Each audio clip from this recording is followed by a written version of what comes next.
మత్తయి సువార్త 5వ అధ్యాయం 23వ వచనాన్ని గత వారం మనం ధ్యానం చేశాం.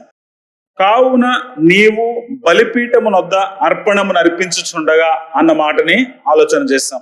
బలిపీఠమునొద్ద అర్పణలు అర్పించటం అనివార్యమా? బలిపీఠమునొద్ద అర్పణలు అర్పించటం ఎప్పటి నుండి పరిపాటిగా సాగుతూ వచ్చింది, అది ఏ కాలంలో ఆగిపోయింది అనే వివరాలు నేను పూర్తిగా చెప్పలేదు. వాస్తవానికి దేవుడు ప్రత్యక్ష గుడారం ద్వారా తన సన్నిధిని ఇశ్రాయేలు మధ్య ఉంచడం మొదలుపెట్టిన దగ్గర నుండి తనను భక్తులు ఎలా ఆరాధించాలో, ఎలా సేవించాలో దానికి సంబంధించినటువంటి అనేకమైన సూచనలను ఆయన తెలియచేయడం జరిగింది. ఆ సూచనల ప్రకారంగా వాళ్ళు ఆరాధనను నిర్వహించాలి. ఈ ఆరాధన నిర్వహించడానికి ఒక ప్రత్యక్ష గుడారాన్ని, అంటే అక్కడ వాళ్ళు రకరకాల ఉపకరణాలని ఒక క్రమములో పెట్టుకోవాల్సిన అవసరం ఉంది. మహిమాన్వితుడైన దేవుడు, సమీపింపరాని తేజస్సు మధ్య వసించే దేవుడు తన సన్నిధి ఉంచడానికి ఇష్టపడినప్పుడు దానిని ఇశ్రాయేలీయులు తగిన విధంగా గౌరవిస్తేనే ఆయన వారితో సహవాసం చేయగలుగుతాడు. కనుక వారికి ఎలా తనను ఆరాధించాలో, ఎలా తనను సేవించాలో మార్గోపదేశం చేస్తున్నాడు. దాదాపు 3 సార్లు మందిర నిర్మాణ క్రమం తెలియజేశాడు. ప్రత్యక్ష గుడారం ఎలా ఉండాలో తెలియజేశాడు. దాంట్లో ఏ ఉపకరణాలు ఉండాలో తెలియజేశాడు. దానిలో ఎవరు సేవ చేయాలో తెలియజేశాడు. దానిలో సేవా విధానం ఎలా ఉండాలో తెలియజేశాడు. అలాగే తనకు బలి అర్పణలు ఎలా పట్టుకురావాలో, పండుగలు ఎలా ఆచరించాలో, తన కొరకు ఎలా జీవించాలో అన్ని విధానాలు తెలియజేశాడు. ఆ క్రమంలో భాగంగానే వారికి ప్రత్యక్ష గుడారం క్రమాన్ని తెలియజేశాడు. ఎటువంటి గుడారాన్ని ఎలా ఏర్పాటు చేయాలి, ఎంత పొడవు ఉండాలి, ఎంత వెడల్పు ఉండాలి, ఎక్కడ ఆ గుడారానికి స్థలం ఏర్పరచాలి, ఆ గుడారాన్ని ఎవరు నిర్మించాలి, ఆ గుడారాన్ని ఎవరు నిర్వహించాలి, ఆ గుడారంలో ఎవరు సేవ చేయాలి, సేవ చేసే విధానం ఏంటి, ఒక భక్తుడు ఆ మందిరంలోనికి రావటానికి అవకాశం ఉందా, లోన ఎవరుంటారు, బయట ఎవరుంటారు, వచ్చిన వాళ్ళు దేవునికి ఎటువంటి అర్పణలు తీసుకురావాలి, ఎలా సేవించాలనే అనేక నియమ నిబంధనల్ని తెలియచేయడం జరిగింది. ఆ విధంగా వారు ఒక గుడారాన్ని ఏర్పాటు చేసుకున్నారు. ఆ రీతిగానే దేవుడు చెప్పినట్టుగానే ఎంత పొడవు ఎంత వెడల్పు ఉండాలో అంతే కొలమానంలో ఆ గుడారాన్ని నిర్మించారు. ఆ తర్వాత దేవుడు వారికి ఇచ్చినటువంటి సూచనల మేరకే బయట ఒక ఇత్తడి గంగాళం ఉన్నది, ఆ తర్వాత బలిపీఠం ఉన్నది. అలాగే లోనకు వెళ్ళిన తర్వాత అక్కడ సన్నిధి రొట్టెల బల్ల, అంటే రొట్టెలు ఉంచేటువంటి బల్ల, తర్వాత దీపవృక్షము, తర్వాత ధూపవేదిక, ఆ తర్వాత అడ్డుతెర, అది దాటిన తర్వాత మందసము, ఇలాగ ఒక క్రమాన్ని దేవుడు వాళ్ళకి తయారు చేశాడు. కాబట్టి ఒక భక్తుడు దేవుణ్ణి సేవించాలి, సమీపించాలంటే గుడారంలోనికి రావాలి. కానీ ఆ గుడారంలోకి రావటానికి అందరికీ అనుమతి లేదు. ఎంతటి రాజు అయినా కూడా లోనికి రావటానికి లేదు. లోన అంటే బయట ఆవరణం వరకే రావచ్చు, కానీ పరిశుద్ధ స్థలంలోనికి, అతి పరిశుద్ధ స్థలంలోనికి వెళ్ళడానికి అవకాశం లేదు. అతి పరిశుద్ధ స్థలంలోకి వెళ్ళాలంటే ప్రధాన యాజకుడు మాత్రమే రక్తం పట్టుకొని తాను కూడా శుద్ధిగా ఉంటూ అన్ని విధాలుగా తను తాను శుద్ధి చేసుకొని చాలా జాగ్రత్తగా మందసం దగ్గరికి వచ్చి రక్త ప్రోక్షణ చెల్లించి దేవుని సన్నిధిలో అతడు ఆరాధన చేయాలి. ఇందులో ఎక్కడైనా తేడా వచ్చినా, అంటే దేవుడిచ్చిన సూచనల మేరకు ఆ భక్తుడు గాని లేక యాజకుడు గాని తన సేవ విధానాన్ని గాని ఆరాధన విధానాన్ని గాని జరిగించకపోతే వాళ్ళు అక్కడికక్కడే మరణాన్ని చవి చూసేవారు. ఒకసారి కోరహు అనేటువంటి వ్యక్తికి సంబంధించిన సంబంధికులు వీళ్ళంతా కలిసి మోషే మాత్రమే దేవుడితో మాట్లాడాలా, అహరోను మాత్రమే యాజకత్వం చేయాలా అని గొడవకు దిగి వాళ్ళందరూ కూడా ధూపార్తులు పట్టుకున్నారు. అయితే దేవుడు వాళ్ళని అనుమతించలేదు. వాళ్ళు ఉన్న పళాన్న అగ్గి తగిలి చచ్చిపోయినట్టుగా మన లేఖనాల్లో చూస్తాం. వాళ్ళు చచ్చిపోయారు.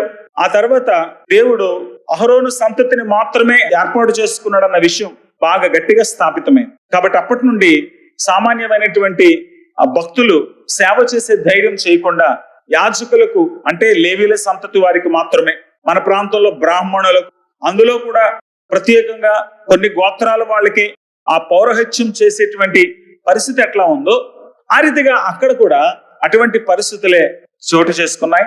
అయితే దేవుడు వారిని మాత్రమే అనుమతించేవాడు గనక వారు మాత్రమే అక్కడ ధైర్యంగా సేవ చేయగలిగేవారు. కాబట్టి ఎంతటి రాజు అయినా, ఎంతటి గొప్ప భక్తుడైనా వాళ్ళు యాజకుల ద్వారానే, అంటే లేవీయుల సంతానం ద్వారానే, మోషే అహరోనుల సంతానం ద్వారా మాత్రమే వాళ్ళు పరిశుద్ధ స్థలంలో ప్రవేశించేవారు. మా ప్రభువైన యేసుక్రీస్తు వారు ఆ రోజుల్లో ఉన్నటువంటి దేవాలయ వ్యవస్థలో సగటు భక్తుడు దేవుని సన్నిధిలో ఆరాధించడానికి వచ్చే వ్యక్తి దేవునికి బలి అర్పణలు పట్టుకొచ్చినప్పుడు ఎలా అతడు ఉండాలి, అతడు తెచ్చే బలిద్రవ్యం ఎట్లా ఉండాలి, అతడు ఏ రీతిగా రావాలి, ఎవరు ఆ బలిని చేయాలి, హోమం ఎవరు చేయాలి, ఆరాధన ఎవరు చేయాలి, దేవుని ఆశీర్వాదాలకు ఎవరు మధ్యవర్తిత్వం వహించాలి, ఇవన్నీ చెప్పబడ్డాయి. కాబట్టి అవన్నీ యేసు ప్రభు చెప్పట్లేదు. అంటే మత వ్యవస్థ గురించి ఆయన ఏమీ మాట్లాడడం లేదు, కానీ ఒక వ్యక్తి, ఒక విశ్వాసి ఎలా ఉండాలో అది మాత్రమే తెలియజేస్తున్నాడు. వాస్తవానికి 5వ అధ్యాయం పరలోక రాజ్య ప్రవేశానికి అర్హులైన భక్తులు ఎట్లా జీవించాలో తెలియజేస్తూ ఆ క్రమంలోనే ఆయన అనేక సత్యాలు వాళ్ళు జ్ఞాపకం చేస్తున్నాడు. దేవుడు ఎటువంటి నైతిక ప్రమాణాలను కోరుతాడు, ఎటువంటి గుణలక్షణాలు ఆయనకి ఇష్టం, ఎటువంటి నీతి జీవితం ఆయనకి ఇష్టం, ఏ రకమైనటువంటి భక్తి జీవితం ఆయనకి ఇష్టం, ఇవన్నీ కూడా తెలియజేస్తూ వాళ్ళు అంతవరకు విన్నటువంటి బోధకు విభిన్నంగా దేవుడు ఏం కోరుతున్నాడో వారికి తెలియజేసే ప్రయత్నం చేస్తున్నారు. వాళ్ళు అంతవరకు విన్నటువంటి బోధ కేవలం భౌతికమైనటువంటి మడి ఆచారాలకు సంబంధించింది. కానీ యేసు ప్రభు వారు అంతరంగ మార్పుకు సంబంధించి, పరిశుద్ధతకు సంబంధించి, దేవునితో వ్యక్తిగత సంబంధానికి సంబంధించినటువంటి వర్తమానాలని తెలియజేస్తూ వస్తున్నాడు. అందుకే ఆయన ప్రసంగం ప్రారంభంలోనే ఆత్మలో దీనులైన వారు అని మొదలుపెట్టాడు. ఆత్మలో దీనత్వం, ఆత్మలో దేవుని కోరుకునే తత్వం, ఆత్మలో పవిత్రమైనటువంటి జీవితం, ఆత్మలో దేవునితో అన్యోన్యమైనటువంటి సంబంధ బాంధవ్యం, ఆత్మలో దేవునితో సఖ్యత కలిగినటువంటి జీవితం బయటికి ఎలా ప్రదర్శితం అవుతుంది, వెలుగుగా, ఉప్పు సారముగా ప్రదర్శితం అవుతుంది. అలాగే వాళ్ళ జీవితంలో ఎటువంటి లక్షణాలు ఉంటాయి, వాళ్ళ జీవితం ఎట్లా కనబడుతుంది, దేవునితో వ్యక్తిగత సంబంధం, ఆత్మలో దీనత్వం, ఆత్మలో పరిశుద్ధత, ఆత్మలో దేవునితో అన్యోన్యత కలిగిన వాళ్ళ జీవితం బహిరంగంగా ఎట్లా కనబడుతుందో ఈ వచనాలలో ఆయన వివరిస్తూ వెళ్తున్నాడు. 48వ వచనం వరకు కూడా ధర్మశాస్త్రంలో ఉన్నటువంటి 6 ఆజ్ఞలను, లేక 6 విధులను, లేక 6 కట్టడలను 6 ఉదాహరణలుగా ఆయన తీసుకుంటూ వారికి బోధిస్తూ వచ్చాడు. ఇక్కడ మనం చూస్తే మత్తయి సువార్త 5వ అధ్యాయంలో 23వ వచనం దగ్గరకు వచ్చేసరికి బలి అర్పణ గురించి మాట్లాడుతున్నాడు. ఎందుకు బలి అర్పణ గురించి మాట్లాడుతున్నాడు అంటే, వాస్తవానికి నరహత్య చేయవద్దు, నరహత్య చేయవాడు విమర్శకు లోనగునని పూర్వీకులతో చెప్పబడిన మాట మీరు విన్నారు కదా. నరహత్య చేయవద్దు అని చెప్పిన మాటే మీరు విన్నారు. వాస్తవానికి ఆ ఒక్క మాటలోనే ఎన్ని తలంపులు ఉన్నాయో కూడా తెలియజేశాను. వాళ్ళు చెప్పిన మాటలు వింటున్నారు కానీ చదివిన వాక్యాలను బట్టి జీవించట్లేదు. వారు దేవాలయానికి వచ్చి ఏం చేస్తున్నారో అనే విషయాన్ని ప్రస్తావిస్తూ వాళ్ళ హృదయం ఎలా ఉన్నదో పరిశీలన చేసుకోమనే మాటను ఆయన తెలియజేస్తున్నాడు. ఇక్కడ చూద్దాం, నరహత్య చేయవద్దు. వాళ్ళు చదువుకున్నది లేక వాళ్ళు విన్నది నరహత్య చేయకూడదు అన్న మాట మాత్రమే.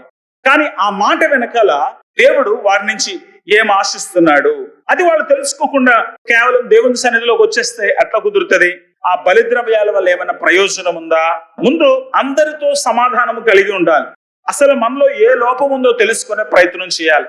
మనం పవిత్రపరచబడకుండా, మన హృదయాలు శుద్ధి కాకుండా, మనకి దేవునికి సంబంధం సరిగ్గా లేకుండా, లేక సమాజంతో సఖ్యత లేకుండా దేవునితో సాన్నిహిత్యం సాధ్యము కాదు.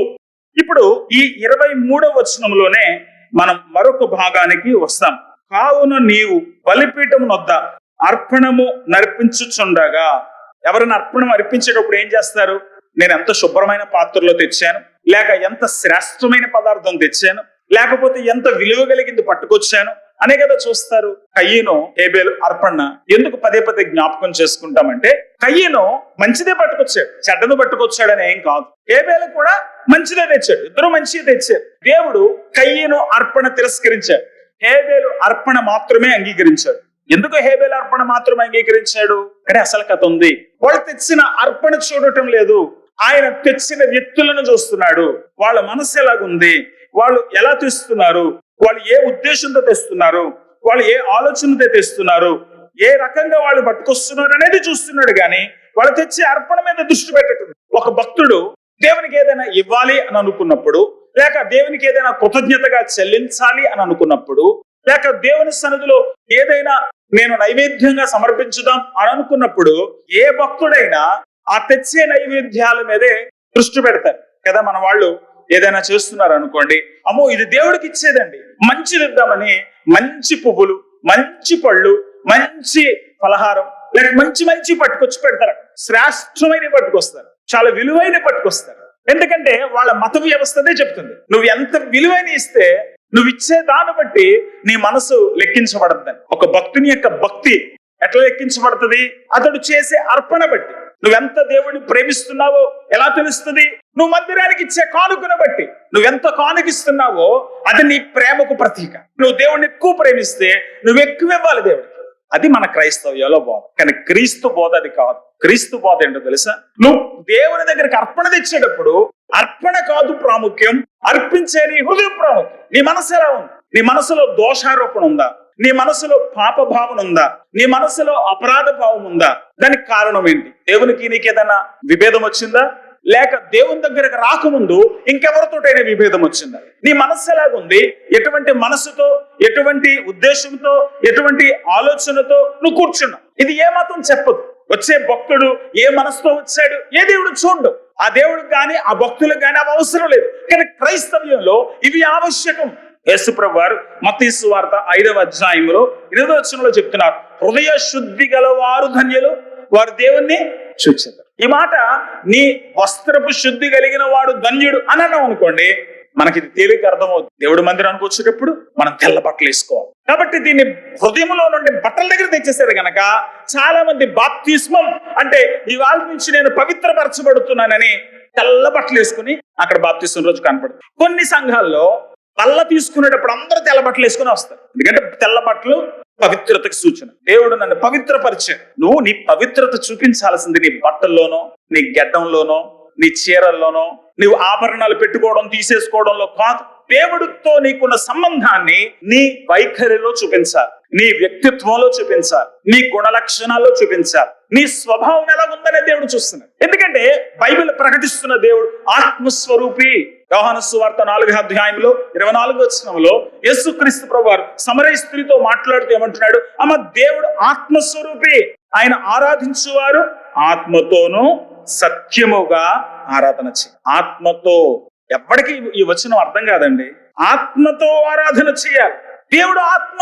మన దేవుడు ప్రసాదాలు తినడు, ఆయనకి పెట్టక్కర్లే. అందుకే మనం దేవుడి ముందు ఏమి పెట్టం. ఆదివారం ప్రేమ విందు పెట్టుకుంటాం. ఎందుకంటే దేవుడు బిడ్డలంగా మనం కలుస్తున్నాం గనక.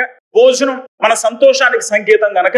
ఎక్కడైనా పెళ్లిళ్ళు జరిగినా, ఫంక్షన్ జరిగినా మనం భోజనం పెట్టుకోకపోతే దానికి అర్థం ఉండదు. అలాగే మనం దేవుడి దగ్గరకు వచ్చినప్పుడు కూడా మనం కలిసి సంతోషంగా ఉన్నామనే దానికి సూచనగా భోజనం పెట్టుకుంటాం. కానీ ప్రసాదం కాదు. కొంతమంది దాన్ని ప్రసాదం అనుకుంటారు. ఇది ప్రసాదం కాదు తల్లి, ప్రేమ విందు కలిసి భోజనం చేస్తున్నాం. కానీ దురదృష్టవశాత్తు క్రైస్తవ్యాన్ని కూడా మతముగా మార్చే ప్రయత్నం చేస్తున్నారు. కనుక ఈవేళ దాన్ని కూడా బాగా ప్రాబల్యంలోకి తీసుకొచ్చారు. అమ్మ, దేవుడి మందిరంలో నువ్వు తింటే అది నీకు శుభం అంటే ఇక చర్చిలో భోజనాలే భోజనాలు. ముందు దేవునితో వ్యక్తిగత సంబంధంలోనికి రావాలి. ఆ తర్వాత మీకున్నదంతా దేవుని కోసం ఖర్చు పెట్టాలి. ఒక కానుక తీసుకోవడం ఏమనుకుంటాడంటే, ఇంత తీసాను అయిపోయింది నా పని, దేవుడికి ఇచ్చేసా అనుకుని సంతోషంగా ఇంటికి వెళ్ళిపోతాడు. అబ్బే, దేవుడికి నువ్వు నీ జీవితమే ఇవ్వాలి, నీ డబ్బులు కాదు. దేవుడికి ఉద్యోగం చేసి కొంచెం డబ్బులు ఇద్దామా? అబ్బే, దాని రుణం తీర్చదే. లేక దేవునికి దేవుని పేరట ప్రజా సేవ చేద్దామా? అది కూడా ఆయన వరకు చేరదే. రోమపత్రిక 12వ అధ్యాయం ప్రకారం ఏంటంటే, మీ శరీరములను సజీవ యాగముగా ఆయనకి సమర్పించు. ఇంతకు మించి ఇంకోటి ఆయన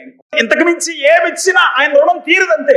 దేవుని ప్రేమకు నువ్వు నిజంగా ప్రతిస్పందిస్తే, దేవుడి ప్రేమ నీకు అర్థమైతే నువ్వు సంపూర్ణంగా ఆయనకి నిన్ను అర్పించుకుంటావు. కానీ ఆదివారం కొంచెం టైం, నా జీవితంలో కొంచెం డబ్బులు, నా సంపాదనలో కొంత, ఇవి కాదు. నా జీవితం సంపూర్ణంగా ఆయనకి. యేసుప్రభు వారు మాట్లాడుతున్న మాటల్లో ఎంత లోతైన భావం. నువ్వు అర్పణ తీస్తున్నావు, అర్పణ కాదు, నీ హృదయాన్ని దేవుడు చూస్తున్నాడు. ఆ హృదయం దేవునికి ఇచ్చావా? ఆ హృదయంలో దేవునితో సంబంధం ఏర్పడిందా? ఆ హృదయంలో దేవుని చిత్తమే శిరోధార్యంగా ఎంచబడుతుందా? దేవుని కొరకు బ్రతకాలనే తపన, ఆరాటం ఉన్నదా? ఉంటే అప్పుడు నీ ఆలోచన ఎలా ఉంది? అందుకని కావున నువ్వు బలిపీఠం వద్ద అర్పణం అర్పించుచుండగా నీ మీద నీ సహోదరునికి విరోధమయమైనను కలదని అక్కడ నీకు జ్ఞాపకం వచ్చిన. చాలా ఇంపార్టెంట్ పాయింట్. బలిపీఠం దగ్గరకు వచ్చి దేవుడికి ఏదైనా ఇవ్వాలనుకున్నప్పుడు ఒక మనిషి హృదయంలో నేను ఏదైనా తప్పు చేశానా, నేను ఎవరినైనా బాధ పెట్టానా, నాకు ఎవరితోటైనా గొడవ ఉందా అని ఆలోచించుకుంటాడా? మనం ఏం ఆలోచిస్తామంటే మన మనసులో ఏముంటుందో తెలుసా? ఇవాళ కొత్త బట్టలు కొనుక్కున్నామా లేదా? చర్చిలో ఈవేళ పలహారం పెడతారు, టీకి పాలున్నాయా, లేకపోతే భోజనం పెడతారు, డబ్బులు కలెక్ట్ అయినాయా అన్న ఈ సంవత్సరం భోజనాలకి, బిర్యానీ నేను వేయించేస్తాను. నేను దేవుడిని ప్రేమిస్తున్నాను, అసలు కోడి మాంసం కదా, నేను మేక మాంసం పెట్టు, నేను దేవుడిని ప్రేమిస్తున్నాను, మన చర్చికి డెకరేషన్ బాగా చేద్దాం, నేను దేవుడిని ప్రేమిస్తున్నాను, మనం ఇంకా బాగా అలంకరించుకుందాం, లేదు ఇంకా కొంచెం ఎక్కువైతే నాకు దేవుడు అంటే చాలా ఇష్టం, పాస్టర్ గారికి మంచి బట్టలు కొందాం. వాస్తవం ఏంటంటే ఇవన్నీ మనతోటి పోతాయి. అన్నం మనమే తింటాం, అరిగిపోతాయి. అలంకరణ మనమే పెట్టుకుంటాం, పోతుంది. ఇవేవి దేవుడు చూడ్డు. దేవుడు నీ హృదయాన్ని చూస్తున్నాడు. నువ్వు ఎలా దేవుని సన్నిధికి వస్తున్నావో చూస్తున్నాడు. నువ్వు దేవునికి అనుకూలంగా లేకపోతే దేవుడు నీ అర్పణ తీసుకోడు. మరి అనుకూలంగా ఉన్నామో లేదో తెలుసుకోవాలి అంటే నాలో పాపం ఉందో లేదో చూసుకోవాలి. పాపం అంటే ఏమనుకుంటాం మనం ఎంతవరకును? మన వాళ్ళు చాలా మంది బాప్తిస్మం అనగానే ఏమడుగుతారంటే, బాబు నువ్వు చుట్ట తాగుతున్నావా మానేసావా, నువ్వు మందు తాగుతున్నావా మానేసావా, నువ్వు సినిమాలు చూస్తున్నావు మానేసావా, లేకపోతే నువ్వు ఇలాగ ఆడపిల్ల వెనకాల తిరగడం మానేసావా, ఇవే అడుగుతారు. ఇవి భౌతిక చర్యలు మాత్రమే. ఇవి మానొచ్చు, మానినట్టుగా నటించవచ్చు కూడా. కానీ హృదయం ఎలా ఉంది? నీ మనస్సు మారిందా? నీ ఆరాటం ఏంటి? నువ్వేం చేయాలనుకుంటున్నావు? నువ్వు దేవుని కోసం బ్రతకాలనుకుంటున్నావా, నీ కోసం బ్రతకాలనుకుంటున్నావా? ఈ రోజు నుంచి నీ నిర్ణయం ఎలా ఉంది? నువ్వే విధంగా ఆలోచన చేస్తున్నావు? పుట్టిన బిడ్డ వాళ్ళ అమ్మ గురించి తప్ప ఈ ప్రపంచం ఏమైపోయినా అనవసరం. నరేంద్ర మోడీ ప్రధాని అవుతాడా, జగన్మోహన్ రెడ్డి ముఖ్యమంత్రి అవుతాడా, నాకు పథకాలు వస్తున్నాయా, రైతు భరోసా కలుగుతుందా, లేకపోతే విద్యా దీవెన, ఇవన్నీ ఆలోచించరు పిల్లలు. ఆ బిడ్డకు ఉన్నది ఏంటంటే వాళ్ళ అమ్మ ఇచ్చే పాలు, అంతే. ఆమెకు ఆ ప్రపంచం తప్ప ఇంకో ప్రపంచం లేదు. అందుకే యేసుప్రభువు అంటున్నారు యోహాను సువార్త 3వ అధ్యాయంలో, మీరు కొత్తగా జన్మించితేనే గాని మీరు దేవుని రాజ్యంలోకి రారు. కొత్తగా జన్మించడం అంటే అర్థం ఏంటి?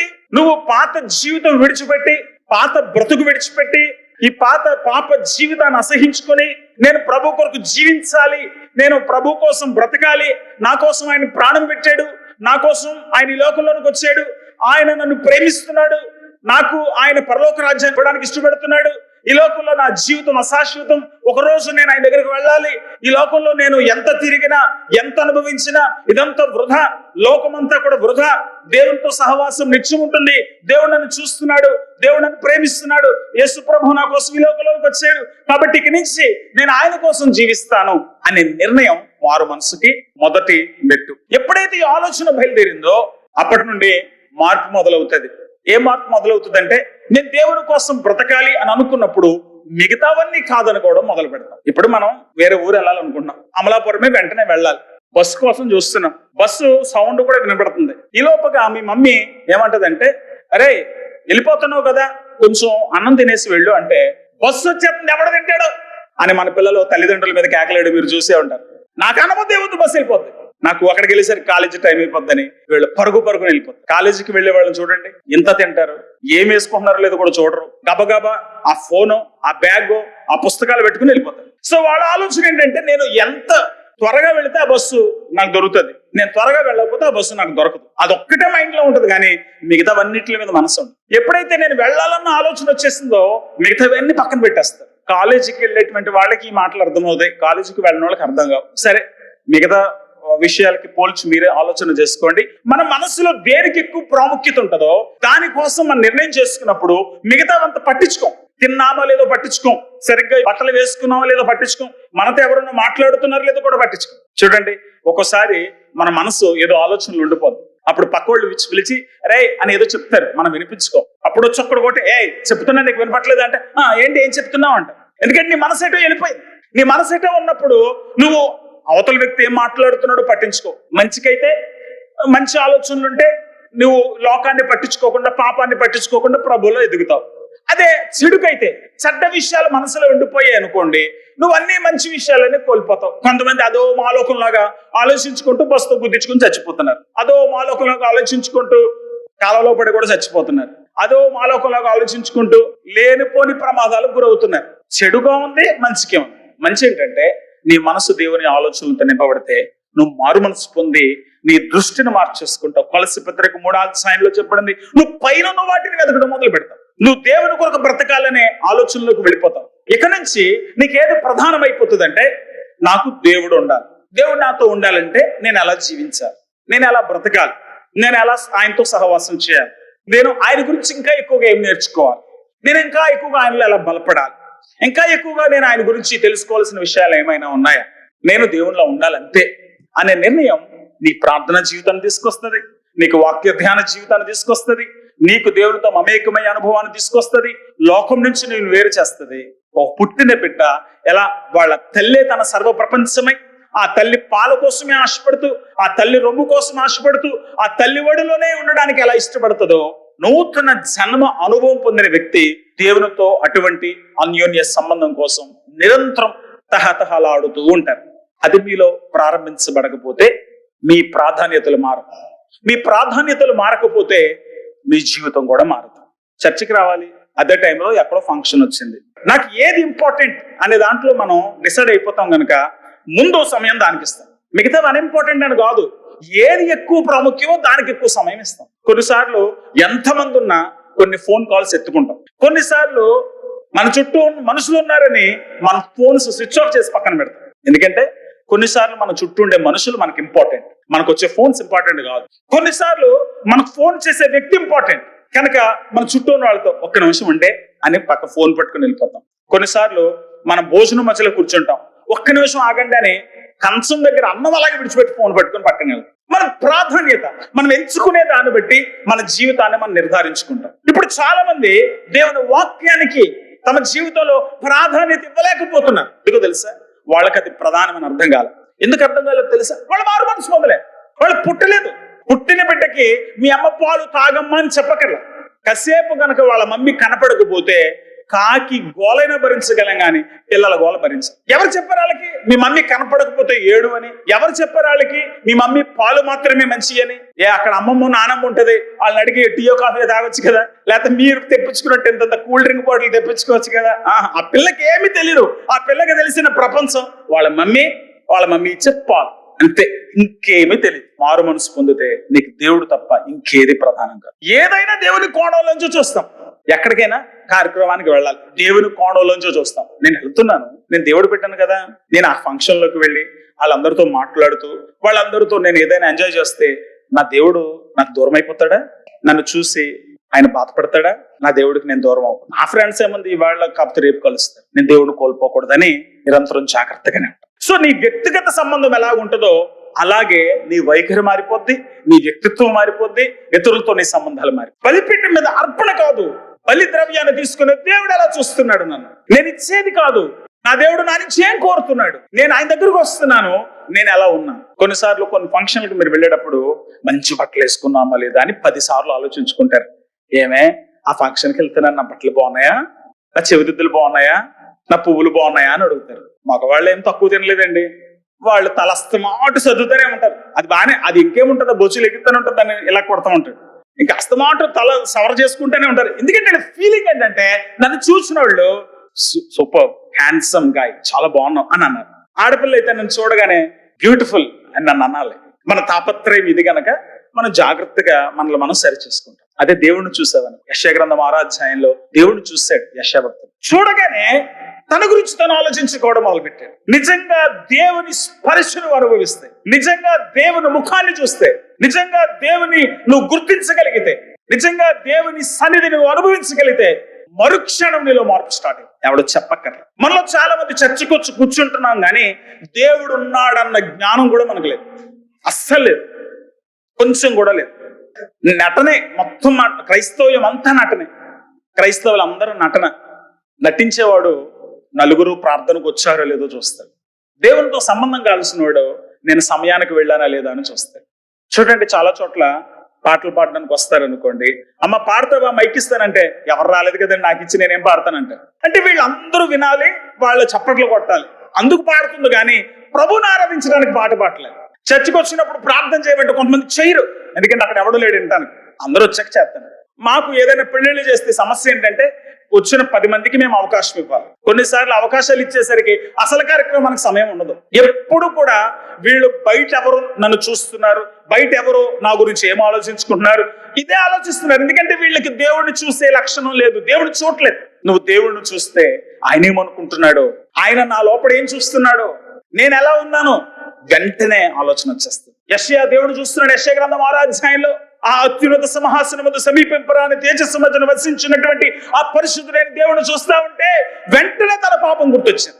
ఏమంటున్నాడు చూడండి, యెషయా గ్రంథం 6వ అధ్యాయంలో. చాలాసార్లు చెప్పాను అనుకోండి, మళ్ళీ చదవండి. యెషయా గ్రంథం 6వ అధ్యాయం 5వ వచనం. అటు దేవుడి వైపు చూస్తున్నప్పుడు అమ్మో దేవుడు ఎంత గొప్పోడు, అమ్మో ఆయన ఎంత భయంకరంగా ఉన్నాడు, అమ్మో ఆయన బట్టలు ఎంత బాగున్నాయి, అమ్మో దేవుడి చేతులు ఎంత పెద్దయి, అమ్మో దేవుడికి ఎంత మహిమ ఉంది, అమ్మో దేవదూతలు. ఇది కదా మాట్లాడాలి, అవునా? అది మాట్లాడాలా? తన గురించి మాట్లాడాలా? మీ ఆలోచన యెషయాది కూడా, కానీ యెషయా వెర్షన్ వేరు. మనం కూడా అంతే కదా. అమ్మ ఈవేళ పలానా చోట పెళ్ళి ఉంది అనగానే పెళ్ళా, చీర ఎంత ఉందా, చెప్పులు బాగున్నాయా, అంతేగాని పెళ్ళా ఎంత బాగా డెకరేషన్ చేస్తారో, పెళ్లి కూతురు ఎవరంట, ఏం భోజనాలు పెడుతున్నారు, ఎంత బాగా జరుగుతుంది, మనం ఆలోచించాం. వెంటనే ఏం ఆలోచిస్తామంటే ఈ ఫంక్షన్ కి నాకు మంచి చీర ఉందా, మంచి చెప్పులు ఉన్నాయా, మంచి గొలుసు ఉందా అని ఆడవాళ్ళు ఆలోచిస్తారు. మగవాళ్ళు కూడా తక్కువేం తినలేదు, వాళ్ళు కూడా అదే ఆలోచిస్తారు. చీర కాదనుకోండి, అక్కడ బట్టలు మారుతాయి. ఇదే ఆలోచన యెషయాది కూడా. మనకి యెషయాకి తేడా ఏం లేదు, యెషయా కూడా మనలాంటివాడే. కానీ యెషయా చూస్తుంది, ఈ సీయింగ్ ఎ డిఫరెంట్ పిక్చర్. మనం చూస్తున్న చోట్లేదు యెషయా. పద్ధతి మనదే, నైజం మనదే, కానీ చూస్తున్నది వేరు. అతను దేవుడు చూస్తున్నాడు. దేవుడు చూస్తున్నాడు గనక వెంటనే తన వైపు తను చూసుకుంటాడు. అందుకే నువ్వు దేవుడు చూస్తున్నావా అనే ప్రశ్న అందుకే వేస్తున్నారు. నువ్వు దేవుడిని చూస్తే తమ్ముడు చెల్లి నిన్ను నువ్వు చూసుకోవడం మొదలు పెడతావు. బాగా డబ్బున్నోడు చూసినప్పుడు మీ మెళ్ళే ఉందో చూసుకో, బాగా అందంగా ఉన్నోడు చూసినప్పుడు మీ జుట్టు ఎలాగుందో చూసుకుంటారు. దేవుని తేజస్సు, దేవుని మహిమ మీ మీద ప్రకాశిస్తున్నప్పుడు నువ్వు నిజంగా దేవుడిని చూడగలిగితే వెంటనే నిన్ను గురించి ఆలోచించుకోవడం మొదలు పెడతావు. యేసు ప్రభు ఇది నేర్పిస్తున్నాడు. యెషయా ఏం చేశాడో అది మీరు చెయ్యంటారా అని చెప్తున్నాడు. నువ్వు బలిపీఠం దగ్గరకు వచ్చేటప్పుడు నువ్వు అర్పణ అర్పించుండగా నీ సహోదరునికి నీ మీద, దేవుడి దగ్గరకు వచ్చాను, నా సహోదరుడు కూడా వెంటేసయ్యా. నేను దేవుడి దగ్గరకు వచ్చినప్పుడు అర్పణ బాగా తెచ్చానా, బట్టలు బాగా వేసుకున్నానా, పద్ధతిగానే వచ్చానా, తిథి నక్షత్రం చూసుకుని వచ్చానా, సరైన ముహూర్తానికి తెచ్చానా, ఇది కదా నువ్వు మాట్లాడాల్సింది. నీ సహోదరుడు అంటే ఏంటి? యేసయ్య దేవుడు పద్ధతి ఏంటో నేర్పిస్తుంది. దేవుడు నిన్ను చూస్తున్నాడు, నువ్వు ఇచ్చేదాన్ని చూడటం. యెషయాకి ఇది అర్థమైంది కనుక యెషయా దేవుడి వైపు చూడగానే తన వైపు చూసుకోవడం మొదలు పెట్టాడు. నువ్వు సరిగ్గా దేవుని మాట వింటే, సరిగ్గా దేవుని అనుభవిస్తే నీలో పశ్చాత్తాపం తన్నుకొని వస్తుంది. ప్రతి క్షణం దేవుని కొరకు నేను బ్రతకలేకపోతున్నా, నేను తాపత్రయం, ఆరాటం నీలో ఎగిసిపడుతూనే ఉంటది. ఆ జ్వాల ఎగిసిపడుతూనే ఉంటది, ఆ ఆరాటం ఎగిసిపడుతూనే ఉంటది. కాబట్టి ఏం చూస్తున్నావు తమ్ముడు చెల్లి? కొంతమంది సినిమా యాక్టర్లు చూస్తారు, వాళ్ళ బట్టలు చంపుకుంటారు. కొంతమంది స్పోర్ట్స్ మెన్ చూస్తారు, వాళ్ళ ఒళ్ళు విరగొట్టుకుంటారు. కొంతమంది లోకంలో ఉన్న పొలిటీషియన్స్ చూస్తూ ఉంటారు, మేము పొలిటికల్ లీడర్ అవ్వాలని వాళ్ళు డబ్బులన్నీ తగలేసుకుంటారు. నువ్వు దేవుడి వైపు చూస్తున్నావా? నువ్వు దేవుడి వైపు చూస్తే మొట్టమొదటి స్పందన ఏంటో తెలుసా? నేను పవిత్రంగానే ఉన్నాను. బైబిల్ చెబుతున్న దేవుడి వైపు చూసిన వాళ్ళు తమను తాము పరిశీలన చేసుకోవడం మొదలు పెడతారు. లోకం చెప్పే దేవుళ్ళను చూచేవాళ్ళు నేను ఎంత ఇస్తున్నానన్న దాని మీద ఆలోచిస్తారు. లోకం చూచే దేవుడిని చూస్తే దేవుడికి ఏం తేవాలని ఆలోచిస్తావు. యెషయా చూసిన దేవుడిని చూస్తే నేను ఎలాగున్నానని ఆలోచిస్తావు. ఇది దయచేసి మీ బుర్రలోకి ఎక్కనివ్వండి. నేను దేవుని సన్నిధిలో ఎలా ఉన్నాను? నాలో పాపం ఉందా? నాలో ద్రోహం ఉందా?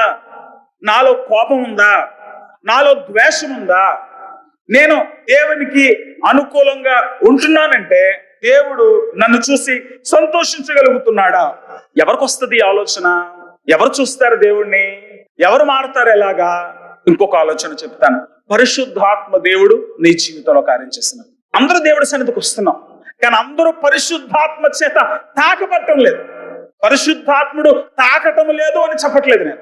దేవుడు అందరినీ ప్రేమిస్తున్నాడు, అందరి దగ్గరికి వస్తాడు, అందరితో మాట్లాడడానికి ప్రయత్నం చేస్తాడు. నీతో దేవుడు ఈ క్షణమందే మాట్లాడడానికి ప్రయత్నం చేస్తున్నాడు. నీకు పిల్లల గోల వినపడుతుంది, ఎక్కడో వేస్తున్న సినిమా పాటలు వినపడతాయి, లేక ఈ చుట్టూ జరుగుతున్న అల్లరి వినపడుతుంది, లేక నీ ఇంటి దగ్గర ఎవరేమనుకుంటున్నారనే ఆలోచనలు కూడా నీకు కనబడుతుంటాయి. కానీ దేవుడే మాట్లాడుతున్నాడు నీ మనసులోకి. చిన్న అంగుళం మేర కూడా, అంగుళం కంటే నానోమీటర్ అంతా కూడా లోనకెళ్ళదు, నానో పార్టికల్ అంతా కూడా లోనకెళ్ళదు. ఎప్పుడు నువ్వు దేవుని వైపు నీ తలకై తిప్పుతావో అప్పుడు దేవుడి ఆత్మ నీలో పనిచేయడం మొదలు పెడతాడు. నేను చెప్తున్న మాట కాదు ఇది. కొరింథీయులకు రాసిన 2వ పత్రిక 3వ అధ్యాయం 16వ వచనం.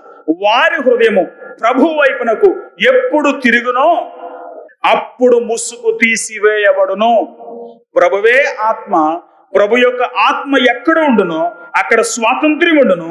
మనమందరమును ముసుగులేని ముఖముతో ప్రభు యొక్క మహిమను అద్దం వలె ప్రతిఫలింప చేయించు, మహిమ నుండి అధిక మహిమను పొందుచు ప్రభు ఆత్మ చేత ఆ పోలికగానే మార్చబడుచున్నాము. నువ్వు ముఖం మీద ముసుగేసుకుంటే నువ్వు దేవుని మహిమను చూడలేవు. నీ ముసుగు నువ్వు తీసేసుకోవాలి, నీ ముసుగు నువ్వే తీసుకోవాలి. నీ ముసుగు దేవుడు తీయడు. నువ్వు కొత్తగా పెళ్ళైన పెళ్లి కూతురు కాదు, పెళ్లి కొడుకు వచ్చి ముసుగు తీసినట్టు. దేవుడు నీ ముసుగు తీయడు, నీ ముసుగు నువ్వే తీసుకోవాలి. 59 యెషయా గ్రంథం 1వ వచనం, రక్షింపనేరకుండునట్లు యెహోవా హస్తము కురుచు కాలేదు, విననేరకున్నట్లు ఆయన చెవులు మందము కాలేదు. మీ దోషములు మీకు మీ దేవునికి అడ్డంగా వచ్చాయి. మీ దోషాలు మీరు తొలగించుకోవాలి. మీ వల్ల కాకపోతే దేవుడిని అడగాలి, దేవా నా దోషాలు నీకు నాకు అడ్డు వచ్చాయి, నేను తీసేసుకోలేకపోతున్నాను, తీసేయి ప్రభువా అంటే ఆయన తీసేస్తాడు. కానీ బాధ్యత నీదే, బాధ్యత నీదే.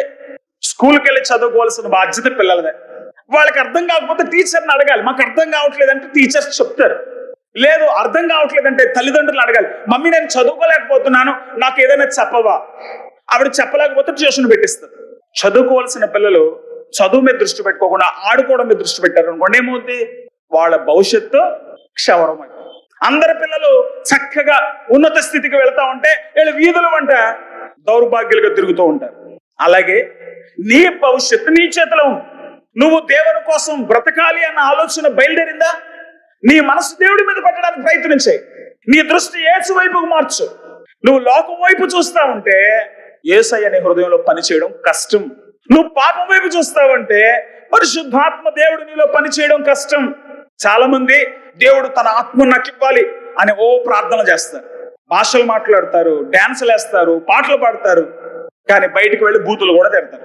పరిశుద్ధాత్మ దేవుడు నీ జీవితంలోకి రావాలంటే నీ మనసు దేవుని వైపు తిరగాలి, నీ ముఖాన్ని ప్రభు వైపు మలుచుకోవాలి. నిన్ను మారమంటం లేదు, మార్చుకోవడానికి ప్రయత్నం చేయమంటలేదు, కనీసం నీ మనసు దేవుడు లక్షణం చేయమంటున్నాడు. పేషెంట్ డాక్టర్ దగ్గర ఉంటేనే కదా డాక్టర్ గారు ఆ పేషెంట్ను బాగు చేయగలడు. అంతే దేవుడు నిన్ను అడుగుతున్నాడు. అంతేగాని నువ్వు నిన్ను మార్చుకోవడానికి ప్రయత్నం చేయమంటలేదు.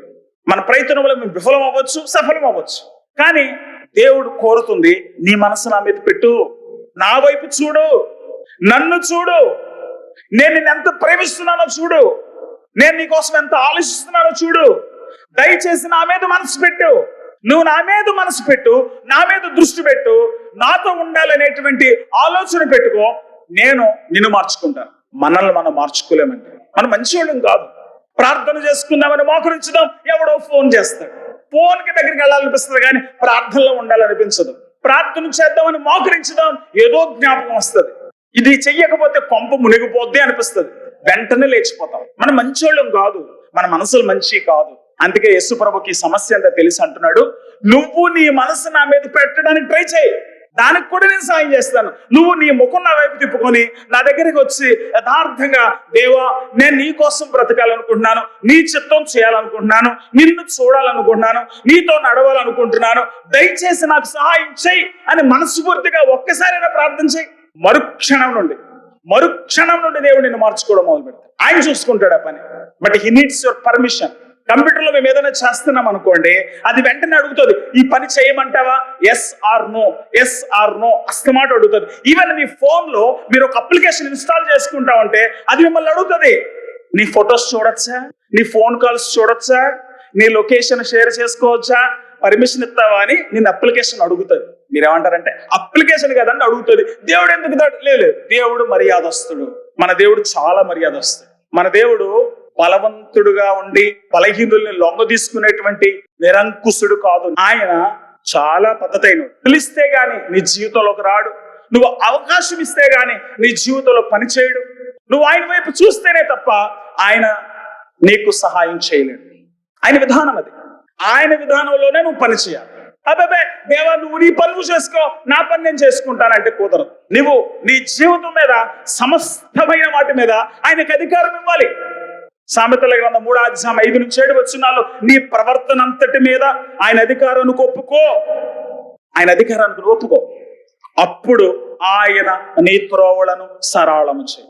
దేవుడు నీకు త్రోవలు సరళం చేయాలంటే నువ్వు ఆయనకి నీ జీవితం అర్పించుకోవాలి. పరిశుద్ధాత్మకు నువ్వు అవకాశం ఇవ్వాలి. పరిశుద్ధాత్మ దేవుడు ఏం చేస్తాడంటే యోహాను సువార్త 14వ అధ్యాయం 26వ వచనములో, ఆదరణకర్త అనగా తండ్రి నా నామమున పంపబో పరిశుద్ధాత్మ సమస్తమును మీకు బోధించి నేను మీతో చెప్పిన సంగతులన్నిటినీ మీకు జ్ఞాపకం చేయండి.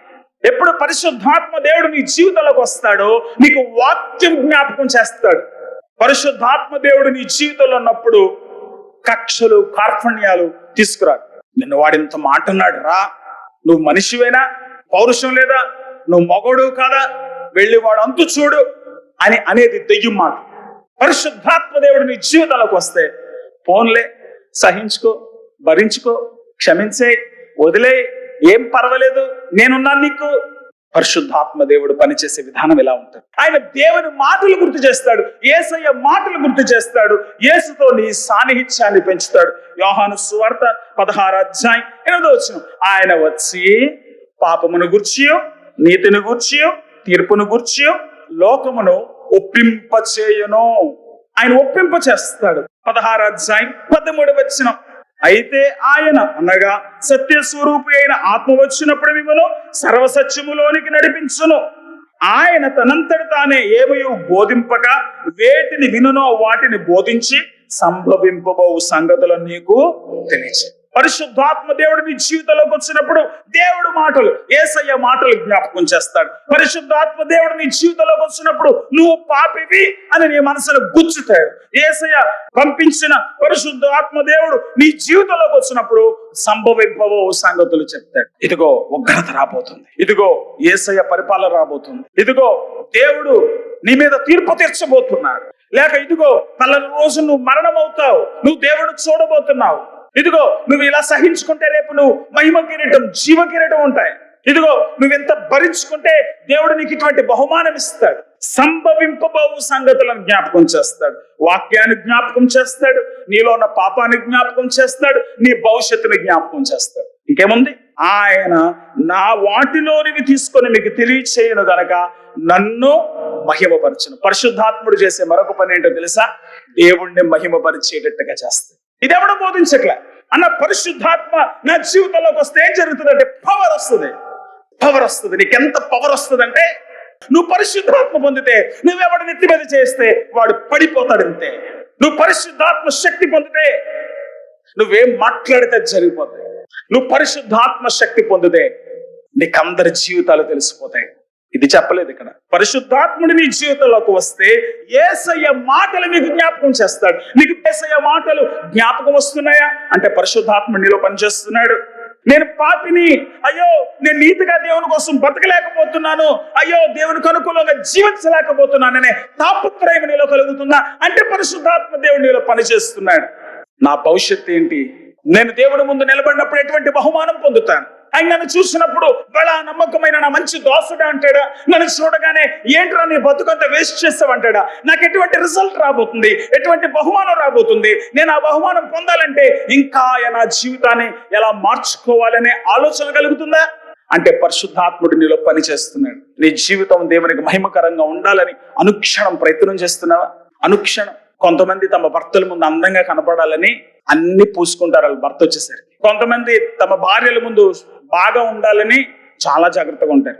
కొంతమంది తమ స్కూల్ అడ్మినిస్ట్రేషన్ ముందు తమ జీవితం బాగుండాలని వాళ్ళ స్కూల్కి వెళ్ళేటప్పుడు చాలా నీట్ గా రెడీ అయ్యి వెళ్తారు.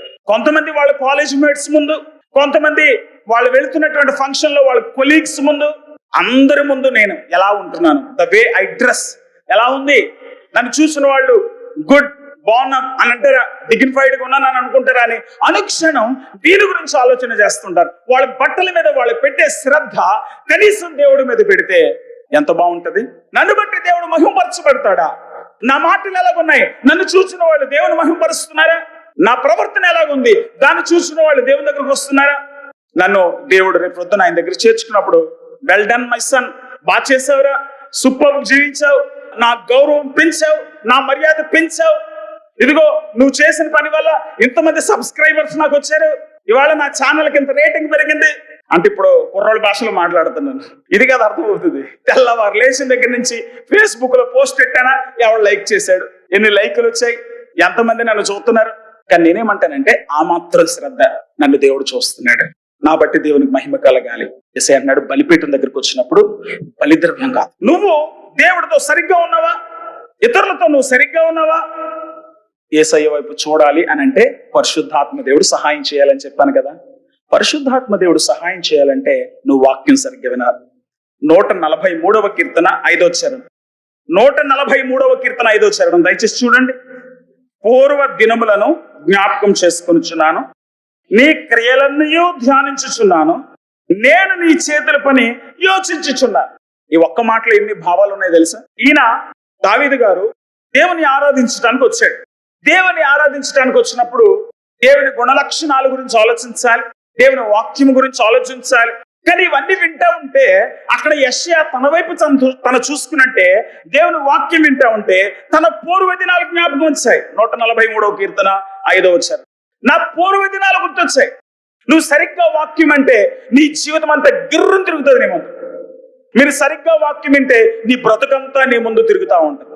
నువ్వు సరిగ్గా వాక్యం వినకపోతే నీ జీవితం నీ ముందు తిరగడం మానేసి నువ్వు అందరి చుట్టూ తిరుగుతూ ఉంటావు. నీ ఆలోచనలు అన్నిటి చుట్టూ తిరుగుతూ ఉంటాయి.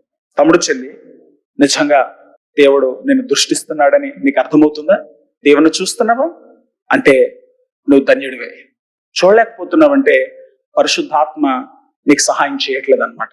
పరిశుద్ధాత్మ సహాయం చేస్తున్నట్లయితే నువ్వు దేవుని మాటల మీద దృష్టి పెట్టగలుగుతావు, దేవునితో సఖ్యతను గురించి ఆలోచించగలుగుతావు, దేవుని మహిమ గురించి ఆలోచించగలుగుతావు, దేవుని కొరకు బ్రతకాలని నీ పాపాన్ని దూరం చేసుకునే ప్రయత్నం చేయడం మొదలు పెడతావు. ఈ రెండు జరగట్లేదు అని అంటే బహుశా దేవుని వాక్యం నువ్వు సరిగ్గా ధ్యానించట్లేదేమో. 1వ కీర్తనలో ఏమంటున్నాడు? దివారాత్రములు దేవుని వాక్యమును ధ్యానించువాడు ధన్యుడు. మరి ఎవడు ధ్యానిస్తాడు దేవుని వాక్యాన్ని? ఆ కీర్తనలోనే మొదటి నుంచి చెప్పాడు, దుష్టుల ఆలోచన చొప్పున నడువ. ప్రార్థనలో కూర్చుంటాం, ఎవడో ఫోన్ చేస్తాడు, ఎక్కడికో రమ్మంటాడు, సడన్ గా వెళ్ళిపోతారు ప్రార్థన నుంచి. నేను చూస్తూనే ఉంటాను, అరగంట కూడా ప్రశాంతంగా కూర్చోలేరు. కూర్చుంటారు, పక్కన బయటకు వెళ్తారు, కూర్చుంటారు, పక్కన బయటకు వెళ్తా ఉంటారు. దుష్టుల ఆలోచన చొప్పున నడువక పాపుల మార్గమున అపహాసకులు కూర్చుంట చోటన ఏం చేయాలి? ఆ మూడు చేయకుండా ఇదే పని చేస్తాం. దుష్టుల ఆలోచన చొప్పున నడిచేవాడు, పాపుల మార్గాన్ని నిలిచేవాడు, అపహాసకులు కూర్చుండే చోట కూర్చోవడానికి అలవాటు పడినోడు దేవుడు వాక్యం దగ్గర కూర్చోలేదు. These are two quite opposite things. నువ్వు అది చేస్తే ఇది చేయలేవు, ఇది చేస్తే అది చేయలేవు. సో ఆలోచన చేసుకోండి. నువ్వు ఎప్పుడు ప్రజల గురించి ఆలోచిస్తే ప్రభుతో నీకు సంబంధం సాధ్యం కాదు. నువ్వెప్పుడు ప్రభు గురించి ఆలోచన చేస్తే ప్రజల సంబంధాల గురించి ఆలోచించడం సాధ్యం కాదు. మన ప్రయారిటీ ఏంటి? మన ప్రాధాన్యత ఏంటి? ఈ ప్రాధాన్యతలు నీకు అర్థమైతే నీ జీవితం వెంటనే మారిపోతుంది. జక్కయ్య అని ఒక వ్యక్తి ఉన్నాడండి, లూకాసు వార్త 19వ అధ్యాయంలో. ఇతను యెరికో అనే ప్రాంతంలో ఉన్నాడు. ఇతను ట్యాక్స్ కలెక్టర్, అంటే ప్రభుత్వం తరపున ప్రజల దగ్గర నుంచి పన్నులు వసూలు చేసేవాడు. కానీ ఈ పన్నుల వసూలు చేసే వాళ్ళకి విస్తృతమైన అధికారాలు ఉండేవి గనక, అంటే ఆ రోజుల్లో రాజు కోసం పన్ను వసూలు చేయాలంటే కొన్నిసార్లు వారి పైన బలంగా దాడి చేయాల్సి వస్తుంది. ఎందుకంటే అందరూ అంత సునాయాసంగా పన్నులు కట్టరు కనుక వీళ్ళకి అన్ని అధికారాలు ఉండేవి. అధికార దుర్వినియోగం జరిగేది. తర్వాత వీళ్ళు స్కామ్స్ బాగా చేసేవారు, డబ్బులు బాగా దోచుకునేవారు. జక్కయ్య ఇందులో సిద్ధహస్తుడు, బాగా దోచుకున్నాడు. చాలా చెడ్డ పేరు వచ్చింది జక్కయ్యకి. వాడు డబ్బు తప్ప మనుషుల ప్రాముఖ్యం కాదు. ప్రభుత్వం తరపున పన్ను వసూలు చేయడానికి అవతల వ్యక్తి పరువు పోయినా పర్వాలే, అవతల వ్యక్తి కుటుంబం నవ్వులు పాలైనా పర్వాలే, అవతల వ్యక్తి నెట్ట నిలువన చచ్చిపోయినా పర్వాలే, వీడు రోమీల తరపున కఠినంగా ప్రజల దగ్గర నుంచి పన్ను వసూలు చేస్తాడు. చూసారా, కొన్నిసార్లు పన్నులు వసూలు చేసేటువంటి ప్రభుత్వ అధికారులు ఇళ్ళు ఖాళీ చేయించేస్తారు, ఊళ్ళు ఖాళీ చేయించేస్తారు. ప్రభుత్వానికి అంత అధికారం ఉంటుంది, ప్రభుత్వంతో ఎవడు గొడవ పెట్టుకోలేడు. కాబట్టి జక్కయ్య అంటే ఎవరికి ఇష్టం లేదు. జక్కయ్య ఇంత దుర్మార్గుడుగా కూడా ఉన్నాడు. కానీ ఇటువంటి వ్యక్తి యేసును చూడగానే మారిపోయాడు. యేసయ్య అటు వస్తున్నాడని తెలవగానే మొత్తం జనం కిక్కిరిసిపోయారు. ఆయన ముట్టుకోవాలనుకున్న వాళ్ళు కొంతమంది, ఆయన మాటలు వినాలనుకున్న వాళ్ళు కొంతమంది, ఆయన ఏదైనా అద్భుతం చేస్తే దాన్ని ఆస్వాదించాలనుకున్న వాళ్ళు కొంతమంది. ఒక్క రకం కాదు జనాలు, ఓ మూకంబడిగా వచ్చేసారు, మూగిపోతున్నారు. ఆయన వెళుతున్నాడు, శిష్యులేమో కంట్రోల్ చేస్తున్నారు బౌన్సర్స్ లాగా. ఈ జక్కయ్య అనుకున్నాడు మన వల్ల అవ్వదు. ఈ టైంలో నేను రా అంటే కొంతరు తొక్కి పారేస్తారు. అందులో పుట్టాడంట మనోడు. కనుక ఏం చేశాడంటే ఇదంతా పని అవ్వదని చెట్టెక్కేశాడు. చెట్టెక్కి చెట్టు మీద చూస్తున్నాడు. ఫ్రీ టికెట్ అనమాట, డబ్బులు కట్టకుండా స్టేడియంలో కూర్చొని చూడక్కర్లేదు. ఏసయ్య మానాన్ని వెళ్ళిపోకుండా అక్కడ ఆగిడు. జక్కయ్య ఒకసారి తొందరగా దిగన్నాడు. జక్కయ్య పేరుకి ఏసైకి ఎలా తెలుసు? ఏ ఆలోచనలో చేయో తెలియదు జక్కయ్యకి. నా పేరు ఎలా తెలుసు? నన్ను ఎలా పిలిచాడు? నేను చెట్టు మీద పట్టి ఆయనకి ఎలా తెలుసు? ఏమో ఏం ఆలోచనలు వచ్చాయో నాకు తెలియదు. కానీ యేసు పిలుపు వినగానే ఎక్కిన చెట్టు దిగిపోయాడు. దిగడమే, చెట్టు మాత్రమే దిగలేదు, తన అధికారం నుంచి దిగిపోయాడు, తన అహం నుంచి దిగిపోయాడు, తన అంతస్తు నుంచి దిగిపోయాడు, అన్నిటి నుంచి దిగి వచ్చేసాడు కిందకి. ఏసై అన్నాడు, జక్కయ్య ఇవాళ నీ ఇంట్లో ఉండాలనుకుంటున్నాను అన్నాడు. వెంటనే జీవితం ఏంటో తెలియదు, చాలా మార్పు వచ్చేసింది. తన గురించి తను ఆలోచించుకోవడం మొదలుపెట్టాడు. ఏసై ఎలా అంటాడు, నా ఇంటికి వస్తానంటున్నాడు. నా జీవితం ఏంటి, నేను ఎలా ఉన్నాను, నాకు అందరితో సరిగ్గా నా బతుకు బాగోలేదే, ఎందుకో ఈ ఆలోచనలన్నీ వచ్చేసాయి. అందరిని పిలిచాడు. అరే నీ దగ్గర ఎంత తీసుకున్నాను రా సార్, నా దగ్గర నువ్వు ప్రభుత్వానికి ఇవ్వాల్సింది 500 అయితే నా దగ్గర దాదాపు 5,000 దొబ్బేసావు సార్ అంటే, ఓకే నీ దగ్గర 5,000 తీసుకుంటే 25,000 ఇస్తాను. అదిరిపోతున్నారు. వీడెక్కడ దొరికాడు రా, ఏమైంది, పిచ్చెక్కిందా జక్కయ్యకి, ఏం జరిగింది, అందరికి 500 ఇచ్చేస్తానంటాడు, ఆస్తిలో సగం పేదలకు ఇచ్చేస్తానంటున్నాడు.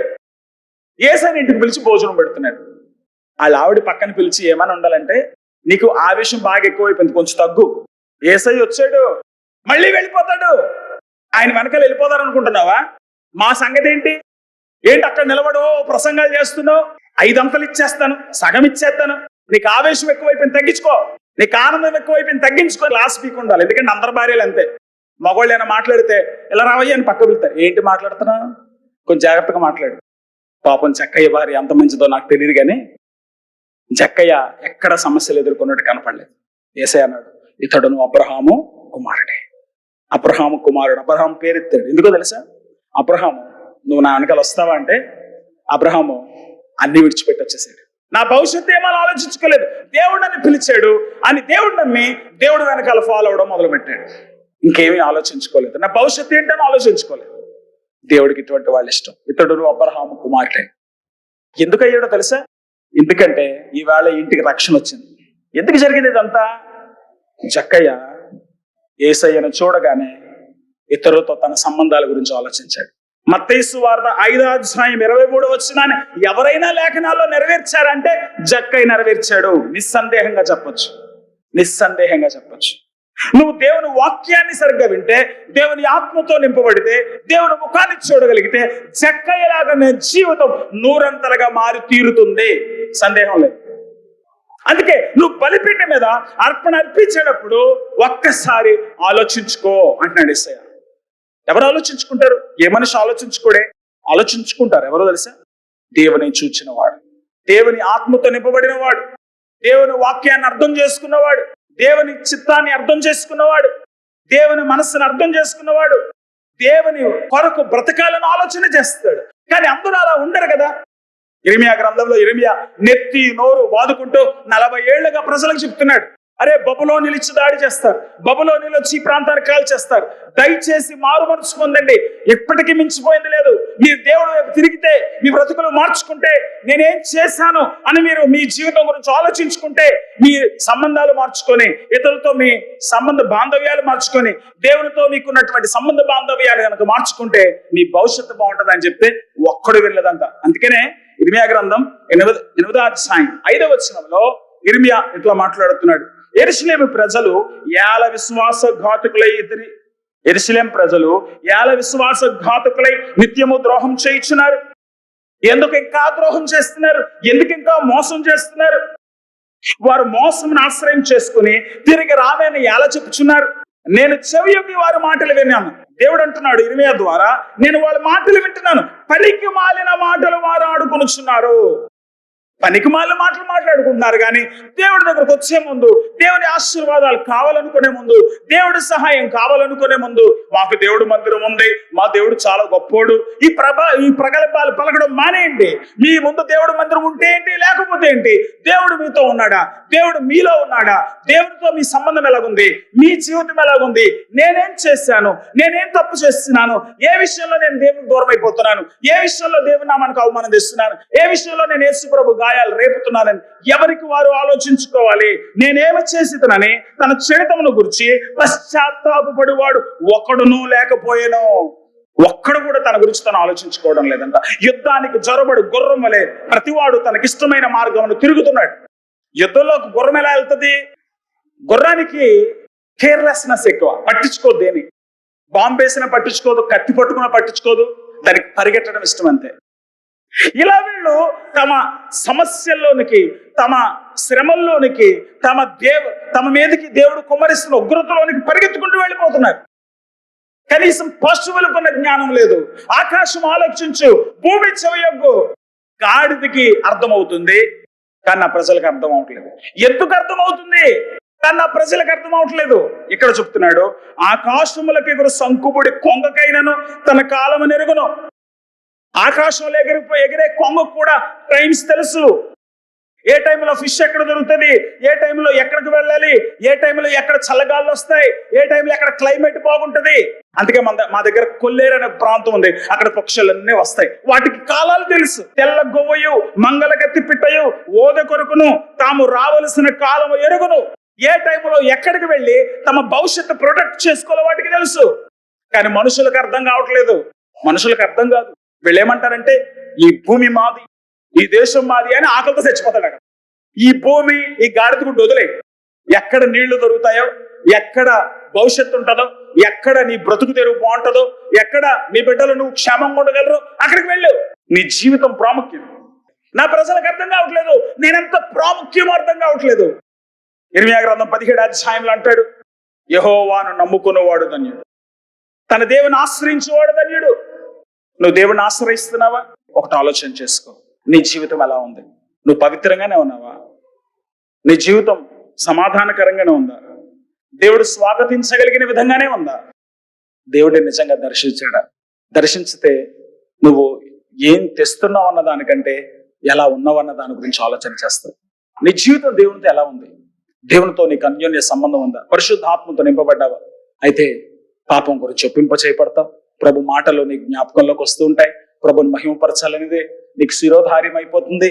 ప్రభుకు అనుకూలంగా నీ జీవితాన్ని మార్చుకుంటూ ఉంటావు. ఒకవేళ పరిశుద్ధాత్మ దేవుడు నీ జీవితంలోకి రాలేదు అని అంటే, నువ్వు ప్రభు వైపు చూడలేదంటే, నువ్వు దేవుడి మాటల మీద మనసు పెట్టట్లేదు. కాలం గడిచిపోకముందే, నీ జీవితం ముగిసిపోకముందే దయచేసి తమ్ముడు చెల్లి, దేవుని వాక్యానికి నీ జీవితంలో ప్రథమ స్థానం ఇవ్వడం మొదలుపెట్టు. దేవునితో నీ సంబంధాన్ని బలపరుచుకో. బలిపీఠం దగ్గరకు వచ్చే ముందు వాళ్ళు ఆలోచన చేసుకోవాలంట. ఆలోచన ఎవరిస్తారు?